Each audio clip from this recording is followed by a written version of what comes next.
Bismillahirrahmanirrahim. Assalamualaikum warahmatullahi wabarakatuh. Sahabat milenial di mana saja berada, alhamdulillah. Semoga di kesempatan ini kita semua berada dalam lindungan dan petunjuk Allah Subhanahu wa taala. Alhamdulillah. Wassalatu wassalam ala rasulillah Sayyidina Muhammadin wa ala alihi wa sahbihi ajmain, amma ba'd. Semoga Anda semua berada dalam kesehatan, dan kesehatan tersebut kita manfaatkan untuk amal-amal kebaikan. Dan amal kebaikan yang terbaik yang harus kita persiapkan adalah bagaimana memahami ilmu-ilmu Al-Quran. Salah satu hal yang tidak menjadi perhatian dari kita oleh para pembaca Al-Quran, yaitu bagaimana kita beradab. Adab-adab kita dalam membaca Al-Quran. Ini adalah adab-adab yang sempurna. Untuk kesempatan kali ini kita akan mempelajari bagaimana adab membaca Al-Quran yang disampaikan oleh seorang ulama besar. Beliau bernama Manna Khalil Al-Khattam. Jadi ini Manna Khalil Al-Khattam adalah ahli Quran. Baiklah, mari kita melihat apa sebenarnya adab membaca Al-Quran itu secara sempurna. Ini secara sempurna. Iya. Yang pertama adalah membaca Al-Quran sesudah berwudu, karena ia termasuk zikir yang paling utama. Jadi alangkah baiknya kalau kita membaca Al-Quran itu sesudah berwudu. Walaupun membaca Al-Quran itu dengan berhadas juga tidak masalah. Itu dibolehkan. Itu yang pertama. Yang kedua, membaca di tempat yang bersih dan suci. Ya, membaca di tempat yang bersih dan suci. Karena Al-Quran itu adalah kalamullah, bacaan yang agung. Yang ketiga, membacanya dengan khusyuk, tenang dan penuh hormat. Membacanya dengan khusyuk, tenang dan penuh hormat. Yang keempat, bersiwak. Jadi atau kita gosok gigi dulu. Nah, ternyata kita sering gosok gigi atau bersiwak atau dan membaca Al-Quran dan mengucapkan lapas-lapasnya itu amat terasa pengaruhnya dan berkahnya. Jadi kita bersiwak dulu supaya bacaan kita itu baik. Yang kelima, membaca ta'awuz. A'udzubillahi minasyaitonirrajim. Jadi Allah Subhanahu wa taala berfirman, apabila kamu membaca Al-Quran, hendaklah meminta perlindungan kepada Allah dari syaitan yang terkutuk. Fastaiz billah minasyaitonirrajim. Jadi betapa pentingnya ta'awuz ini, ada ulama yang mewajibkan. Sama juga ketika kita sholat, pada rakaat pertama kita itu diharuskan membaca ta'awuz sebelum baca Al-Fatihah. Sebagai umat Islam biasa kita sholat tidak membaca ta'awuz. Jadi harus membaca ta'awuz. Itu di rakaat pertama. Rakaat kedua, rakaat ketiga, dan keempat yang rakaat 4 itu tidak disunnahkan membaca ta'awuz. Oke. Yang keenam, membaca basmalah pada setiap permulaan surah. Ini. Jadi kita baca basmalah setiap permulaan surah. Jangan kita kecuali surah Bara'ah, surah At-Taubah. Itu. Karena itulah pendapat yang paling kuat. Kita baca basmalah. Yang ketujuh, membacanya dengan tartil. Warattilil Qur'ana tartila. Bacalah dengan perlahan. Jadi dibaca dengan perlahan. Itu yang dimaksud dengan membaca tartil itu adalah bacaan yang pelan-pelan dan terang, serta memberikan kepada setiap huruf akan haknya, seperti membaca panjang dan idgham. Ini. Jadi terkadang kita sebagai imam itu tidak baca tartil. Padahal itu harus. Dan kalau mau tahu nikmat membaca Al-Quran, kita baca tartil. Ya, contoh kalau kita baca surah Al-Kahfi. Bismillahirrahmanirrahim. Alhamdulillahillazi anzala ala abdihil kitab wa lam yaj'al lahu iwaja qayyiman liyunzira ba'san shadidan min ladunhu wa yubashshiral mu'minina allazina ya'maluna as-salihat anna lahum ajran hasanah makisina fihi abada. Itu kita baca tidak keburu-buru. Bismillahirrahmanirrahim. Iza jaa nasrullahi wal fath wa ra'aitan nasa yadkhuluna fi dinillahi afwaja fasabbih bihamdi rabbika wastaghfir innahu kana tawwaba. Jadi kita baca, jangan sampai kita kayak dikejar sama hantu begitu biasa. Cepat sekali. Kita tidak memperbaiki panjang pendeknya. Jadi kalau yang 2 harakat kita kasih 2 harakat, yang 4 harakat ya sebaiknya seperti waladdallin. Jadi sebaiknya kita ikuti sesuai dengan mat-mat yang panjangnya itu kita sesuaikan. Oke, berikutnya lagi, jadi tartil ini masih banyak di kalangan kita itu belum disiplin. Sebaiknya kita disiplin supaya baca Quran itu sempurna. Dari Anas bahwa ditanya tentang qiraat Rasulullah, ia menjawab, qiraat beliau itu panjang.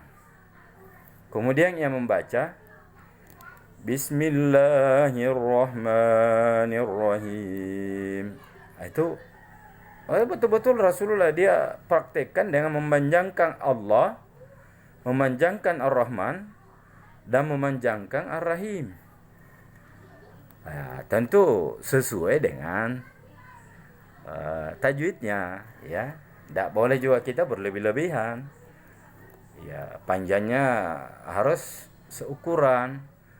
Ya, seukuran semua sebanding. Jadi memanjangkannya tentu sesuai dengan tajwid. Ini yang dimaksud dari bagaimana membacanya dengan disiplin. Artinya tidak keburulah begitu.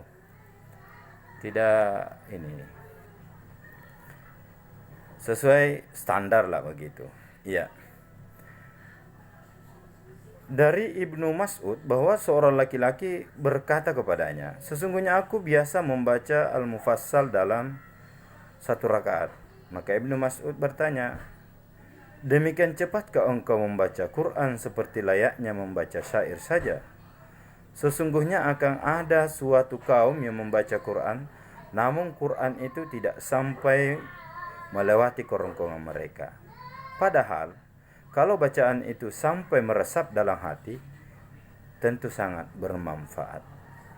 Itu kata dari Ibnu Mas'ud, ya. Ada laki-laki yang dalam 1 rakaat itu membaca surah yang mufassal agak panjang. Itu cepat. Berkata Al-Zarkashi, Kesempurnaan tartil adalah mentafhibkan lapas-lapasnya, dibaca dengan jelas huruf-hurufnya, tidak mengidghamkan satu huruf dengan huruf lain. Bahwa hal ini adalah minimal tartil. Sedangkan maksimalnya membaca Quran sesuai dengan fungsi dan maknanya. Bila membaca ayat tentang ancaman, hendaklah dibaca dengan nada ancaman pula. Wailul likulli humazatil lumazah allazi jama'a malahu wa'dadah yahsabu anna malahu akhladah. Jadi kalla la yumbazanna fil hutamah. Jadi ada penekanan dengan ayat-ayat tentang siksa. Ini tentu menuntut lagi kepada kita bahwa membaca Quran itu sebaiknya kita pahami artinya, resapi maknanya. Jadi menjadi imam itu wajib mempelajari lebih dalam lagi, bukan cuma sekedar hafal, tajwid, nada, bukan. Harus yang sempurna kalau kita ingin melihat bagaimana mengagumi keagungan Al-Quran. A'udzu billahi minasy syaithanir rajim. Bismillahirrahmanirrahim. Tabarakalladzi biyadihil mulku wa huwa ala kulli syai'in qadir.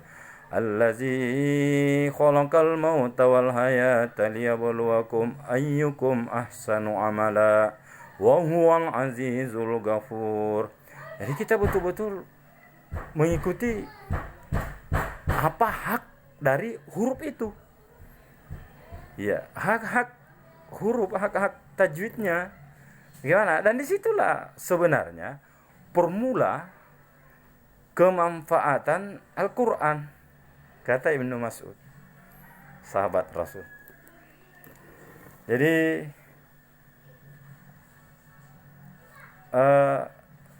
kalau penghormatan dan pensucian kepada Allah, ya kita sucikan Allah seperti tabarakallazi sabbaha yusabbihu. Itu adalah pensucian kepada Allah. Ya, sabbihisma rabbikal a'la allazi khalaqa fasawwa. Itu kesucian diberikan kepada Allah dengan tentang penciptanya kepada manusia. A'udzu billahi minasy syaithanir rajim. Bismillahirrahmanirrahim. Sabbihisma rabbikal a'la allazi khalaqa fasawwa wallazi qaddara fahada wallazi akhrajal mar'a. Jadi betapa Allah yang disucikan, Allah yang menciptakan manusia, Allah yang menciptakan tanaman-tanaman, yang menghancurkan tanaman-tanaman sampai hancur. Jadi betapa kita sebaiknya, seharusnya memahami Al-Quran secara utuh, syamil, sempurna. Yang kedelapan, memikirkan ayat-ayat yang dibacanya. Cara pembacaan seperti inilah yang sangat dikehendaki dan dianjurkan. Mengkonsentrasikan hati untuk memikirkan makna yang terkandung dalam ayat-ayat yang dibaca dan berinteraksi kepada setiap ayat dengan segenap perasaan dan kesadaran. Baik ayat itu berisikan doa, istighfar, rahmat maupun azab. Itulah keistimewaan surah Al-Baqarah. Rabbana la tu'akhizna in nasina aw akhtana. Ya Allah, janganlah Engkau menyiksa kami jika kami salah, jika kami lupa dan salah. Itu kita hayati, bukan sekedar kita lewati begitu saja. Enggak, sebaiknya kita perdalam itu. Allah Subhanahu wa taala berfirman, A'udzubillahi minasyaitonirrajim. Kitabun anzalnahu ilaika mubarakul liyadabbaru ayatihi. Ini adalah sebuah kitab yang kami turunkan kepadamu yang penuh dengan berkah supaya mereka memperhatikan ayat-ayatnya. Jadi kitabun anzalnahu ilaika mubarakum, penuh dengan berkah. Lihat baru supaya kita bisa mengambil pelajaran, mengambil iktibar, tadbir ya, ayat-ayatnya. An Huzaifah qala sallaitu ma'an Nabi sallallahu alaihi wasallam zata lailah faftahal baqarah faqara'aha. Ya. Summa nisaa faqara'aha. Summa Ali Imran faqara'aha. Yaqra'u mutarassilan. Iza marra bi ayati fiha tasbihun sabbaha. Wa iza marra bi su'alin sa'ala. Wa iza marra bi ta'awuz ta'awuz. Jadi Rasulullah itu mencontohkan, diriwayatkan oleh Abu Husaifah dari Husaifah, suatu malam ia melakukan salat bersama Nabi, di mana Rasul mengambil surah-surah Al-Baqarah, An-Nisa, Ali Imran, semua dibaca tartil, jelas dan perlahan. Ya, jadi Baqara'aha yaqra'u mutarassilan.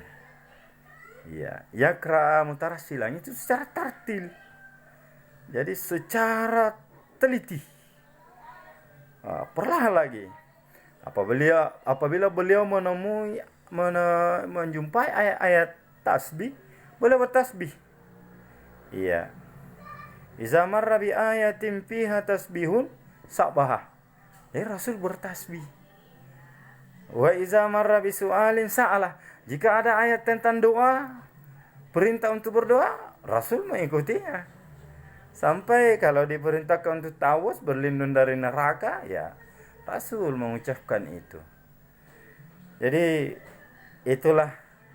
Yang kesembilan, meresapi makna dan maksud ayat Al-Quran berhubungan dengan janji dan ancaman, sehingga merasa sedih dan menangis ketika membaca ayat-ayat berkaitan dengan ancaman. Iya. Wa yahruna lil azqani yabkuna wa yaziduhum khusyu'a. Surah Al-Isra ayat 109. Dan mereka menyungkur atas muka mereka sambil menangis dan mereka bertambah khusyuk. Jadi luar biasa. Inilah bagaimana kita membaca Al-Quran dengan sempurna. Ya, karena Ibnu Majah meriwayatkan dari Anas, ia berkata, kalau Rasulullah sallallahu alaihi wasallam, yakhruju qaumun fi akhir zaman aw fi hadhil ummah yaqra'una al-Qur'an la yujawizu tarakiyahum aw hulukahum iza ra'aitumuhum aw iza laqitumuhum faqtuluhum. Rasulullah SAW di zaman akhir zaman atau pada saat umat ini akan lahir sekelompok orang baca Al-Quran, namun Al-Quran tidak sampai melewati tenggorokan mereka atau leher mereka. Apabila kamu melihat atau bertemu dengan mereka, maka bunuhlah. Ini maksudnya betapa pentingnya yang namanya mempelajari Al-Quran. Bukan juga berarti bahwa kalau ini maksudnya bahwa ada orang-orang yang mempermainkan Al-Quran. Itu dianggap tidak boleh. Ya, baik. Jadi membaguskan suara dengan membaca Al-Quran, karena Quran adalah hiasan. Zayyinul Quran biaswatikum. Hiasilah Al-Quran dengan suaramu yang merdu. Itu dalam sebuah hadis Rasulullah sallallahu alaihi wasallam, diriwayatkan oleh Ibnu Hibban. Mengeraskan bacaan. Iya, karena membacanya dengan suara jahar, tentu dengan salat-salat yang jahar atau sir tidak juga. Membangkitkan semangat dan gelora jiwa lebih beraktivitas. Jadi tentu ini juga perhatian kepada para imam. Lebih baik perbaiki, atau para pengurus masjid, perbaiki itu sound sistemnya. Ya, saya kira inilah yang dapat saya sampaikan. 11 dan masih ada lagi yang lain. Ya, Masih ada lagi yang lain. Semoga ada manfaatnya. Wabillahi taufiq wal hidayah. Assalamualaikum warahmatullahi wabarakatuh.